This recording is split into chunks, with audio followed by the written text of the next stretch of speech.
और चलिए देहरादून से एक बड़ी खबर बताते हैं। यूके SSS मामले में एसटीएफ ने 28वीं गिरफ्तारी कर ली है, अरेस्टिंग हो गई है और आरएमएस टेक्नो सॉल्यूशन कंपनी का एक और कर्मचारी अरेस्ट हो गया है।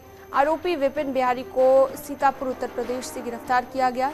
आरोपी ने अभिषेक वर्मा से पेपर की फोटोकॉपी लेकर दिनेश जोशी को दी थी। दिनेश जोशी पहले ही अरेस्ट हो चुका है। रिटायर्ड पंतनगर यूनिवर्सिटी का यह अधिकारी था।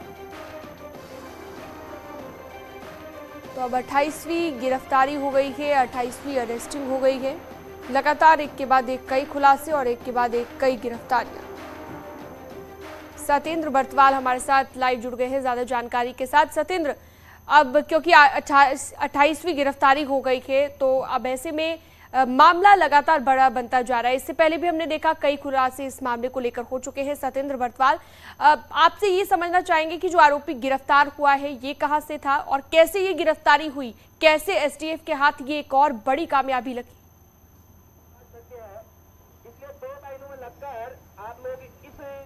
बिल्कुल सीनम, क्योंकि आज एसटीएफ ने 28वीं गिरफ्तारी कर दी है यूके SSS मामले में जो आरोपी थे। लेकिन मैं आपको उससे पहले सीधे से वो तस्वीरें दिखाना चाहूंगा। जो ये वो छात्र हैं जिन्होंने यूके SSS की जो परीक्षा है वो पास की है और इनका कहना है कि हमने मेहनत से पास किया और ये माना जा रहा है कि कहीं ना कहीं परीक्षा अब रद्द हो सकती है, क्योंकि कई लोग इस पेपर में अरेस्ट हुए हैं और कई जो नकल करते हुए छात्रों का भी एक करीब 200 से ऊपर नकल करने वाले छात्र भी इसमें एसटीएफ ने अपने घेरे में लिया है। सीधे जहाँ बातचीत उन्हीं लोगों से करते हैं, उन छात्रों से करते हैं कि क्या वो मांगे गए हैं, क्योंकि आज ये मुख्यमंत्री आवास कूच कर रहे हैं। क्या आप लोगों की मांगे हैं? सर, हमारी मांगे इस प्रकार है कि इस प्रदेश में जो छात्र मेहनत करता है उसे उसकी मेहनत का न्याय मिलना चाहिए।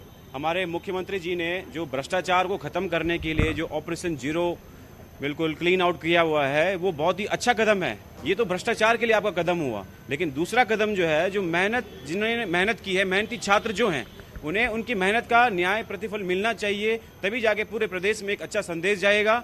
हमारा आज शांतिपूर्वक रैली करने का जो मकसद है वो यही है कि हमारी आवाज़ सरकार तक जाए, सरकार हमारे बारे में सोचे और हम लोगों को शपथ पत्र के साथ नियुक्ति दे। और किसी भी प्रक्रिया में अगर हम कभी भी किसी समय 1 साल, 2 साल, 5 साल, 10 साल, 20 साल हमारे कार्यकाल में कभी भी अगर हम इस प्रक्रिया में भ्रष्ट पाए गए हों या अगर पाया जाए कि हमने पैसे दिए हैं या हमने कहीं नकल की कुछ भी, तो हमें कभी भी बाहर कर दे, लेकिन शपथ पत्र के साथ नियुक्ति दे। लेकिन अभी तक जो बताया 28 लोग जो आरोपी हैं वो गिरफ्तार हो चुके हैं और ये जो बताया जा रहा है करीब 200 ऐसे युवा हैं जो ऐसे जिन्होंने भर्ती परीक्षा पास की है और नकल करके पास की। तो फिर किस तरीके का आप लोगों को क्या लगता है कि जो ये भर्ती है ये निरस्त हो सकती है? सर, मैं तो ये कहना चाहूँगा कि अगर आपको ये एसटीएफ की टीम को अगर ये लग रहा है कि 200 लोग हैं तो क्या वो 200 लोग बाहर नहीं हो सकते हैं ना? हम तो ये कह रहे हैं कि 200 क्या 250 भी हैं तो उन्हें भी बाहर करो, लेकिन भर्ती पूरे 1000 पदों पे है। क्या 1000 पदों में से अगर 200 लोग भ्रष्ट निकलते हैं तो पूरी भर्ती को रद्द करना जायज़ है? जो हमारी मेहनत है उसे पानी फेर दोगे और दोबारा पेपर तुम कब कराओगे? 3 साल बाद, 4 साल बाद कराओगे? क्योंकि ये हमारी मेहनत के साथ सीधा खिलवाड़ है। जो हमारे अधिकार हैं उनके साथ सीधा खिलवाड़ है ये। इसका मतलब ये नहीं होता कि अगर 200 लोग कहीं पे भ्रष्ट हैं तो पूरे के पूरे, मतलब ये कि कहीं पे थोड़ी गरीबी दिख रही है तो पूरा का पूरा गरीबी उड़ा दो। ये कोई सिस्टम नहीं होता है। गरीबी खत्म करनी है, उसका सॉल्यूशन निकालना चाहिए। उसका मतलब ये नहीं कि गरीब का गला घोंट दो, सॉल्यूशन होना चाहिए। 200 लोग अगर तुमने चिन्हित कर दिए हैं तो तुम इसका मतलब भ्रष्टाचारियों को चिन्हित कर पा रहे हो। तो अन्य चाहते क्या अभी आप लोग?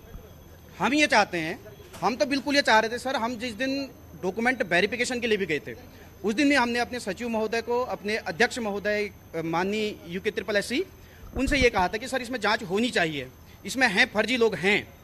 लेकिन हमें ये पता नहीं था उस समय मांग ये है यहाँ पर कि भ्रष्टाचारियों को अलग कर दिया जाए, लेकिन बाकी लोगों की नियुक्ति की जाए। सत्येंद्र बर्तवाल हमारे साथ जुड़े हुए थे। बातचीत